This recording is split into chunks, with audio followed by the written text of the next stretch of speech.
Hello, আসসালামু আলাইকুম। আমি মোহাম্মদ অলিউল্লাহ, প্রেসিডেন্ট অফ বাংলাদেশ। আমি আপনাদেরকে এতদিন বলেছি আমার ভিডিও শেয়ার মারেন, দয়া করে শেয়ার মারেন, দয়া করে শেয়ার মারেন। আপনারা যদি মুসলমান হয়ে থাকেন শেয়ার মারেন, আপনারা শেয়ার মারেন, ভয় পাবেন না ইন্ডিয়ান ররে। শেখ হাসিনা কালো জাদু করে ইন্ডিয়ান মতি নরেন্দ্র মোদির সাথে কালো জাদু করে বড় বড় police officer, army officer, RAB officer সবাই রে ইন্ডিয়ান রর অফিসার বসায় দিছে। আপনাদেরকে বললাম, আপনারা পারলেন না। আমি একাই শেয়ার মেরে মেরে এটা কাজ করে দিছি এবং আমার কথা হয়েছে শেখ মুজিবর যে সাইন করেছিল ইন্টারন্যাশনাল ল 1971, এই আইনে লেখা ছিল না শেখ হাসিনা বাংলাদেশের প্রেসিডেন্ট হতে পারবে। এটা কে করছে?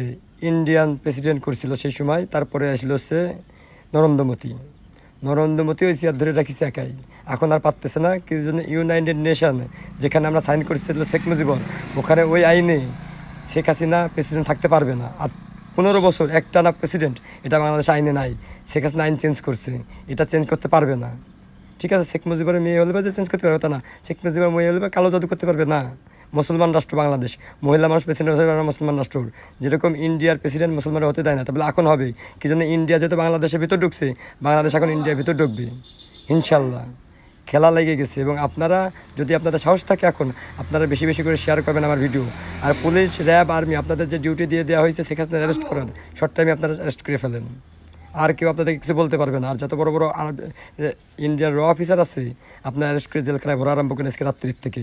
আর আপনি যদি মুসলমান হয়ে থাকেন, আপনি আপনার ডিউটি ঠিকমতো পালন করতেছেন না, আপনার অ্যাগেনস্টে আপনার জায়গা নিয়ে নেবে নতুন চাকরিজীবী। ঠিক আছে, নতুন চাকরি দেওয়া যাবে। এবং ইউনাইটেড নেশনের সাথে আমাদের কথা হয়েছে যে চুক্তি শেখ মুজিবর করেছিল, সে চুক্তি অনুযায়ী। আর শেখ মুজিবর অনেক মিথ্যে কথা বলছিল। এবং শেখ মুজিবর যে ছবি লাগানো হয়েছে সেই মসজিদের সামনে, আরও 500 বছর গেলে পরে সবাই শেখ মুজিবরের নামে নামাজ পড়তে বাংলাদেশে প্রত্যেকটা মসজিদের সামনে শেখ মুজিবরের ছবি। এটা কি ইসলামে আছে? আপনারা কথা বলেন না কেন? আপনাদের কি এই শিক্ষা দিয়েছে ইসলাম? আমার ঘৃণা হচ্ছে আমার বাংলাদেশি জাতিতে জন্ম নিয়ে, যে আমি বাংলাদেশি জাতিতে জন্ম নিছি।